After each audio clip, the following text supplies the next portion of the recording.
Boa tarde, pessoal. Tudo bem com vocês? Estamos aqui mais uma vez para dar continuidade ao nosso estudo bíblico.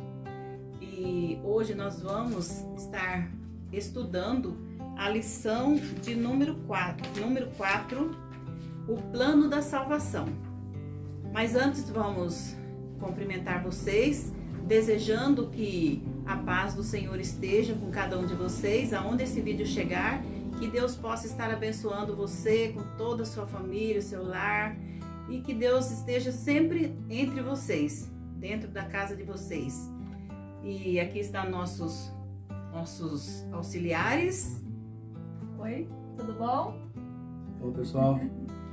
E como sempre, nosso ajudante, o Vicente, meu esposo, está ali, nos auxiliando. Então, pessoal, como já é de costume, né? Nós vamos agora, nesse momento, buscar ao Senhor em oração e para que nós possamos abrir a Santa Bíblia e estudá-la, né? Vamos orar. Pai Santo, Deus, Pai Todo-Poderoso, que habita nas alturas dos céus, neste momento, Senhor, queremos dar início a mais uma etapa desse estudo e nós clamamos a Tua presença, Pai, cada pessoa que vai ver esse vídeo, que vai assistir, que o Senhor abençoe essa pessoa, que o Senhor esteja no lar dela, abençoando grandemente a sua saúde física, a sua saúde em todos os aspectos, seja com essas famílias, onde o vídeo chegar. Te pedimos a Tua presença, desde já agradecemos todas as bênçãos em nome do Senhor Jesus. Amém. Então, pessoal, aí o nosso estudo é o número 4, o plano da salvação. E a introdução diz o seguinte: independentemente de quem tenhamos sido ou o que tenhamos feito no passado, Deus nos ama com amor eterno, dispondo-se a vir ao mundo e passar pela agonia da cruz a fim de resgatar a humanidade perdida. Entretanto, muitos há que se perguntam: como posso ser bom diante de Deus? Como posso apagar meu passado mal? Como posso ser apresentado sem culpa diante dele? Como posso ser salvo? O caminho para a vida eterna é muito fácil de ser achado e compreendido, mas poucos sabem como ir a Cristo e experimentar alegria, paz de espírito, perdão e esperança. Então, nesse estudo aqui, nós vamos descobrir a resposta para todas essas perguntas, né? Às vezes nós nos pegamos pensando, mas será que eu tenho direito à salvação? Direito nós não temos, mas Jesus nos deu esse direito, né? Ele morreu na cruz do Calvário, ele nos deu a salvação através da sua morte e ressurreição. Então, ele nos garantiu a vida eterna. Então, tem alguns passos que nós devemos seguir, porque a parte dele, ele já fez. Nós vamos responder esses questionamentos através desse estudo. A primeira pergunta é: quantos são pecadores e qual é o resultado do pecado? Vamos responder essa pergunta em Romanos 5, né? Romanos, Novo Testamento, capítulo 5, versículo 12. E depois Romanos 6, versículo 23. Primeiro nós vamos ler Romanos 5, 12. Quantos são pecadores e qual é o resultado do pecado? Portanto, assim como um só homem entrou o pecado no mundo, e pelo pecado a morte, assim também a morte passou a todos os homens, porque todos pecaram. E no 6:23, porque o salário do pecado é a morte, mas o dom gratuito de Deus é a vida eterna em Cristo Jesus, nosso Senhor. Olha só, que maravilha! Nós temos o dom da vida eterna. A partir do momento que o pecado chegou até o planeta Terra, como nós já estudamos isso, nas lições passadas nós estudamos sobre isso, né? O pecado chegou no planeta Terra e passou a todos, todos nós estávamos condenados à morte. Mas Jesus veio e nos deu o dom da vida. Isso não é maravilhoso? Isso é incrível. A morte passou a todos os homens, porquanto todos pecaram. E nós sabemos, né, como foi lido lá em Romanos 6:23, que o salário do pecado é a morte, mas o dom gratuito de Deus é a vida eterna. Isso é maravilhoso. Vamos para a pergunta de número 2. Que reação Deus manifestou diante da entrada do pecado? Nós vamos ver Gênesis 3, capítulo 3, do versículo 8 a 10. Quando ouviram a voz do Senhor Deus, que andava no jardim pela viração do dia, esconderam-se da presença do Senhor Deus, o homem e sua mulher, por entre as árvores do jardim. E chamou o Senhor Deus ao homem e lhe perguntou: Onde estás? Ele respondeu: Ouvi a tua voz no jardim, e porque estava nu, tive medo e me escondi. Olha, imagina só. Quando você pega lá o livro de Gênesis e você estuda os primeiros capítulos, nós vemos que Deus criou o casal, Adão e Eva, e Deus não os abandonou. Deus não simplesmente criou e deixou eles ali, mas pelo contrário, Deus vinha todas as tardes. Fala que na viração do dia, Deus vinha fazer aquela visita rotineira ao casal. Só que naquele dia que eles pecaram, eles se esconderam da presença de Deus. Então a resposta aqui que reação Deus manifestou diante da entrada do pecado no mundo? Deus abandonou o homem? Não. Deus não se importou com o homem? Deus se importou com o homem. Deus foi e procurou o homem, tá? E agora nós vamos aqui para a pergunta de número 3. Qual a condição da natureza humana após o pecado? Vamos ver Gênesis 6, 5. Viu o Senhor que a maldade do homem se havia multiplicado na terra, e que era continuamente mau todo o desígnio do seu coração. E nós temos outras passagens, né, que também complementam essa resposta. Por exemplo, Salmos 51:5, temos Jeremias 13:23. Vamos ler ainda Salmos 51:5. Eu nasci na iniquidade, e em pecado me concedeu a minha mãe. Jeremias 13:23.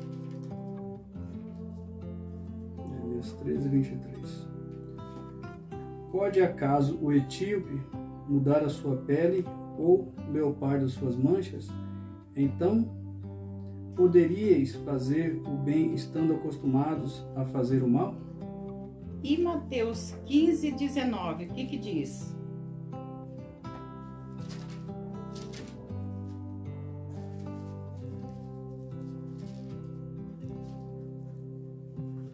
Mateus 15:19. Porque do coração procedem maus desígnios, homicídios, adultérios, prostituição, furtos, falsos testemunhos, blasfêmias. Que tristeza! O ser humano, ele era tão puro que Deus vinha visitá-los no jardim e eles viam a Deus face a face. A partir do momento que entrou o pecado, eles fugiram da presença de Deus, se esconderam. E aqui nessas passagens bíblicas que nós lemos, nós comprovamos que a natureza humana, ela foi ficando cada vez mais corrompida. E outra coisa, o ser humano não tinha mais controle sobre a sua situação. Como foi lido aqui, que assim como o etíope não pode mudar a cor da sua pele, ou o leopardo não pode tirar as manchas da sua pele, assim também era impossível para o ser humano resolver o problema do pecado. Ele entrou num lamaçal que ele não tinha como sair sozinho.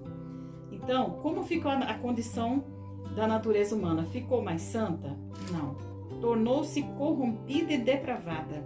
Assim foi dessa maneira que se tornou a condição do ser humano. Como eu já expliquei em outros vídeos, o nosso tempo é bastante limitado, mas como eu sempre peço para vocês, não fique somente com esse conteúdo do vídeo. O vídeo é apenas uma ajuda para que vocês possam pesquisar mais a respeito do assunto.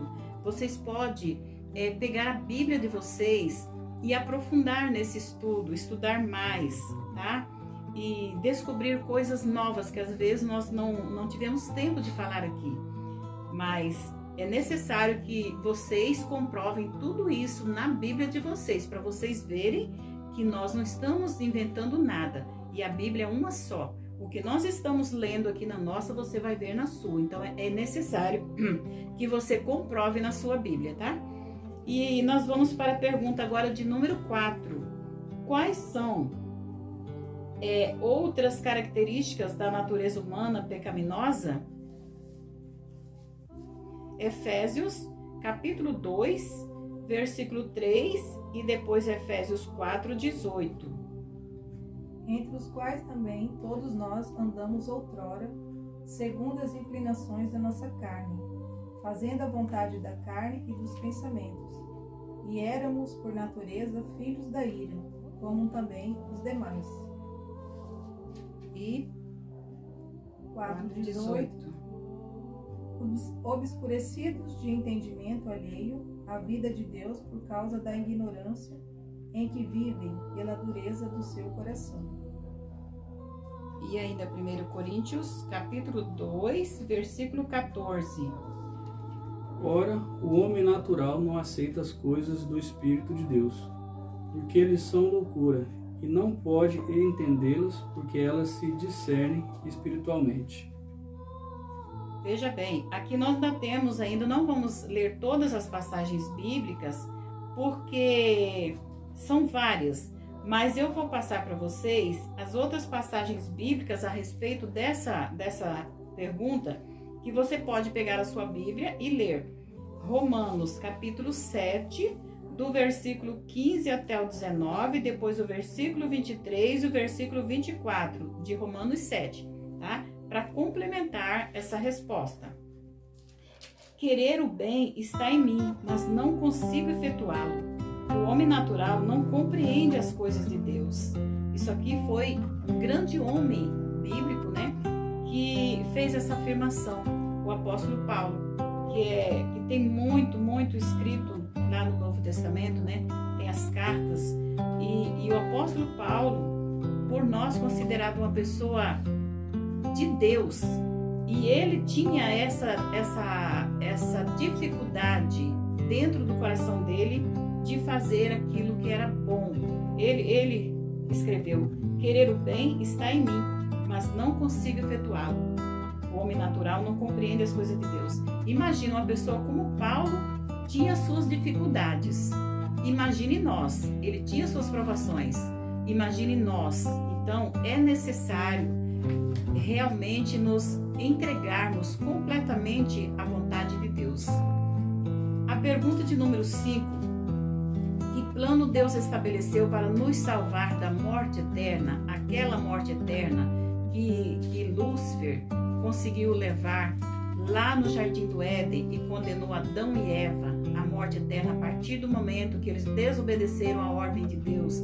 Vocês que assistiram o vídeo devem se lembrar disso, que a serpente enganou Eva, mandando ela comer daquela fruta que Deus tinha proibido de comer, né? E ele garantiu para Eva que Eva não morreria. Deus já tinha dito: se comeres, certamente morrerás. A partir do momento que Eva comeu aquela fruta, ela e toda a raça humana ficou condenada à morte, tá? Então, qual foi o plano que Deus estabeleceu para nos salvar daquela morte? João 3,16 é muito conhecido essa passagem bíblica. Nós vamos ler João 3,16. Que Deus amou o mundo de tal maneira que deu seu Filho unigênito, para que todo que nele crê não pereça, mas tenha vida eterna. Deus, ele é um Deus tão amorável que ele já tinha um plano. Se acontecesse do ser humano pecar, ele já tinha um plano estabelecido. Ele daria o seu filho único, Jesus Cristo, para vir e morrer pela raça humana. Alguém pode questionar assim, como no outro estudo que nós fizemos, a origem do mal, alguém pode dizer assim: mas como que o pecado se originou no céu, no coração de um anjo, que era um anjo criado por Deus? A resposta que nós conhecemos é que Deus, ele criou todos os seres com liberdade de escolha. Ele deu livre-arbítrio para mim, para você, para os anjos, porque ele não criou robôs, ele criou seres com inteligência, com raciocínio diferente dos animais irracionais. Então, ele deu a orientação, né? Ele deixou os escritos para nós, para que nós pudéssemos nos orientar pelos escritos que ele nos deu, que é a Bíblia, que é todos os escritos vindo da parte de Deus, para que nós tivéssemos acesso, conhecêssemos esse plano maravilhoso que ele já tinha estabelecido para nos salvar dessa morte eterna. Por isso nós estamos aqui hoje compartilhando com vocês um pouco do que nós aprendemos, que é nosso dever compartilhar a salvação com outros. Nós cremos na salvação, nós queremos a salvação para as nossas vidas e não queremos somente para nós. Seria egoísmo da nossa parte só nós querermos ir para o céu. Ah, que maravilha, né? Só nós. Não. Nós queremos que esse estudo chegue ao máximo de pessoas possível e vocês também possam se preparar através das promessas que a Bíblia nos dá e da garantia que Jesus já nos deu. Então, por isso, nós estamos aqui torcendo para você ter o desejo de estudar, de assistir esses vídeos e estudar a sua Bíblia com oração, pedindo a misericórdia de Deus, porque nós temos a esperança e essa esperança estamos compartilhando com vocês. Então, Deus estabeleceu o plano da salvação, né, para nos salvar da morte eterna. Deus estabeleceu um plano mediante o qual o seu Filho daria vida em lugar do pecador. Dessa forma, todo que o aceita como Salvador é perdoado e recebe a promessa da vida eterna. Cristo morreu pelos nossos pecados, segundo as Escrituras. Você pode pegar a sua Bíblia também, nós não vamos ler aqui, mas você pode pegar a sua Bíblia e estudar 1 Coríntios, capítulo 15, versículo 3, tá? Agora, pergunta 6. O que Jesus fez por nós na cruz? 1 Pedro, né? Primeira Epístola de Pedro, capítulo 2, versículo 24. E depois nós temos também Isaías, capítulo 53, versículos 5 e 6. 1 Pedro 2, 24. O que Jesus fez por nós na cruz? Carregando ele mesmo em seu corpo, sobre o madeiro, os nossos pecados, para que nós, mortos para os pecados, vivamos para a justiça, por suas chagas foste sarados. Isaías 53, 5 e 6 também. Mas ele foi traspassado pelas nossas transgressões e moído pelas nossas iniquidades. O castigo que nos traz a paz estava sobre ele, e pelas suas pisaduras fomos sarados. Todos nós andávamos desgarrados como ovelhas, cada um se desviava pelo caminho, mas o Senhor fez cair sobre ele a iniquidade de todos nós. Então veja bem, né, que Deus, ele enviou o seu Filho amado, Jesus Cristo, e Jesus carregou o peso do nosso pecado, e não foi só do meu e nem só do seu, foi de toda a humanidade, porque todos aqueles que desejar para si esse sacrifício que Jesus fez, ele pode receber em seu favor. Jesus pagou a sua conta, a conta do seu pecado e do meu pecado. Então, essa salvação está disponível para todos nós. Carregou em seu corpo sobre o madeiro os nossos pecados. O Senhor fez cair sobre ele a iniquidade de todos nós. Vamos para a pergunta 7. Quem pode mudar a natureza humana? 1 Samuel, capítulo 10, versículo 6 e depois João 8:32. O Espírito do Senhor se apossará de ti, e profetizarás com eles, e tu serás mudado em outro homem. João 8:32. E conhecereis a verdade vos libertará. Então veja bem, nós só temos acesso à salvação através do Espírito Santo que nos guia até Jesus. Jesus, ele já pagou o preço, mas nós precisamos deixar que o Espírito de Deus nos dirija. O Espírito de Deus habita sobre nós. O nosso corpo é templo do Espírito Santo. Ele habita nós. É Ele que nos move, é Ele que nos dá esse desejo de levar a palavra dele para mais pessoas.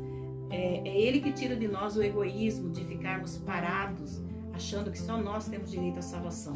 É o Espírito Santo que nos move e que nos dá esse desejo ardente no nosso coração de compartilhar essa maravilha que um dia alguém trouxe até nós através do Espírito Santo, e ele continua nos movendo para levar para outros. A pergunta 8. A salvação depende de nossas boas obras? Primeiro vamos ler Efésios, capítulo 2, versículo 8 e 9, e depois Gálatas 2,16. Porque pela graça sois salvos mediante a fé, e isso não vem de vós, é dom de Deus. Gálatas 2,16. Gálatas 2,16. Sabendo, contudo, que o homem não é justificado por obras da lei, e sim mediante a fé em Cristo Jesus. Também temos crido em Cristo Jesus para que fôssemos justificados pela fé em Cristo e não por obras da lei, pois por obras da lei ninguém será justificado. Olha, isso aqui é muito importante, muito. Nós já estudamos sobre os 10 mandamentos, mas aqui diz que ninguém é salvo pela lei. Nós somos salvos pela graça de Jesus. Jesus, ele nos salvou de graça. Agora, as obras não nos salvam, porque se as obras nos salvassem, Jesus não precisava ter morrido por nós. Então, nós somos salvos pela graça mediante a fé em Jesus, porque a partir do momento que Jesus me salvou, eu passo a conhecer a sua vontade, eu passo a estudar a sua palavra, né? E na palavra do Senhor tem todo o passo a passo que eu devo viver a partir do momento que eu aceitei a salvação em Jesus. E as obras não me salvam, só que eu preciso ter as obras como indicativo de que eu já estou salva em Jesus. A partir do momento que eu sou salva, então agora eu desejo andar com Jesus. Isso são as obras. Eu não sou salva por elas. Elas passam a fazer parte da minha vida a partir do momento que Jesus me salvou. Que eu sou salva em Cristo, então agora eu quero andar com Cristo. Isso são as obras. Mas quem me salvou foi Jesus, tá? Que isso fique bem esclarecido. Aceitando a Cristo, o autor da salvação eterna para todos os que lhe obedecem. Né? Então, como pode o homem alcançar a salvação? Então é isso, aceitando a Jesus. Agora nós vamos para a recapitulação. Após o homem pecar, Deus foi procurá-lo e lhe deu a certeza de que Jesus morreria em seu lugar. Jesus é o Cordeiro de Deus. Ele tomou sobre si os nossos pecados. Após o pecado, a natureza humana ficou depravada e o coração corrompido. O Espírito Santo muda a natureza humana e implanta a lei de Deus no coração. A salvação depende de nossa fé em Cristo, porque, como a própria Bíblia diz, sem fé é impossível agradar a Deus. Então, nós precisamos ter fé, e essa fé nos ajuda a caminhar com Cristo a cada dia. É fácil? Não, nós temos empecilhos, nós temos provações, nós sabemos que o inimigo está aí para destruir, tentar nos tirar do caminho do Senhor, mas como nós lemos na lição passada, existem esperança, né? Que nós devemos estar de joelhos dobrados, tendo a fé, a companhia do Espírito Santo, e é uma caminhada que nós não podemos soltar da mão de Jesus. Nós temos que caminhar com Ele lado a lado a cada dia, da hora que você se levanta da cama, durante todo o seu dia e até quando voltamos novamente. Nos entregamos diariamente, porque o inimigo que está ao redor, ele quer nos tirar do caminho do Senhor, mas nós temos que procurar servir ao Senhor a cada momento, tá? Então, esse foi o nosso estudo de hoje, tá? Eu espero que vocês sintam o desejo de assistir esse vídeo, que tem o título Plano da Salvação, conhecer tudo que nós estudamos aqui hoje, confirmar na sua Bíblia, não fique apenas ouvindo, mas vai estudar na sua Bíblia para você conferir tudo que nós aprendemos hoje, tá?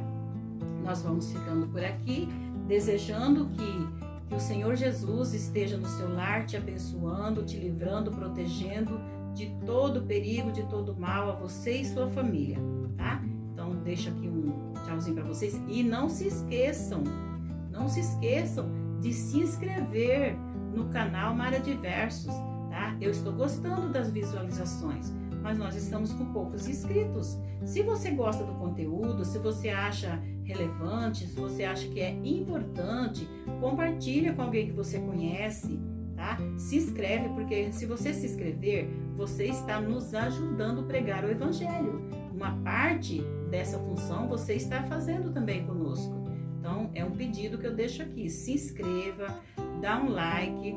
Se quiser fazer comentário, faça comentário. Se quiser fazer pergunta, o meu e-mail está lá. Vocês podem entrar no meu e-mail, fazer pergunta, tá bom? Então, agora tchauzinho mesmo. Tchau. O Vicente está dando tchauzinho também. Até o próximo vídeo. Tchau.